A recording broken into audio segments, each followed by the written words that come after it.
નમસ્કાર દર્શક મિત્રો, હું છું રૂપલ વણેચિયા. સંપૂર્ણ ન્યૂઝમાં આપનું સ્વાગત છે. બનાસકાંઠા જિલ્લાના ડીસા તાલુકાના જૂના નેસડા ગામે આવેલા સોખડિયું તળાવનું રહસ્યમય સંજોગોમાં હજારો માછલીઓના મોત નીપજતા ચકચાર મચી ગઈ છે. સવારે સ્થાનિક ગ્રામજનો તળાવ નજીકથી પસાર થઈ રહ્યા હતા ત્યારે પાણીની સપાટી પર મોટી સંખ્યામાં મૃત માછલીઓ તરતી જોવા મળી હતી. તળાવના કિનારે પણ મૃત માછલીઓના ઢગલા જોવા મળતા સમગ્ર ગામમાં ચિંતાનો માહોલ સર્જાયો છે.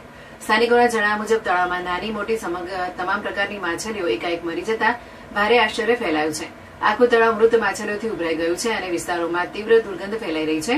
દુર્ગંધ અને પ્રદૂષિત વાતાવરણને કારણે ગામમાં રોગચાળો ફેલાવાની ભીતિ સેવાઈ રહી છે, જેના કારણે ગ્રામજનોમાં ફફડાટ વ્યાપી ગયો છે. માછલીઓના આકસ્મિક અને સામૂહિક મોત પાછળનું ચોક્કસ કારણ હજુ સુધી જાણી શકાયું નથી. ગ્રામજનોના જણાવ્યા મુજબ આ તળાવમાં નર્મદાના પાઇપલાઇન મારફતે પાણી છોડવામાં આવે છે.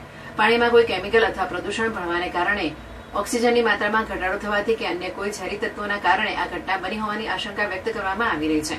ગ્રામજનોએ વહીવટીતંત્ર પાસે તાત્કાલિક તટસ્થ તપાસ હાથ ધરી સાચું કારણ બહાર લાવવા તેમજ જવાબદારો સામે કાર્યવાહી કરવાની માંગ ઉઠાવી છે.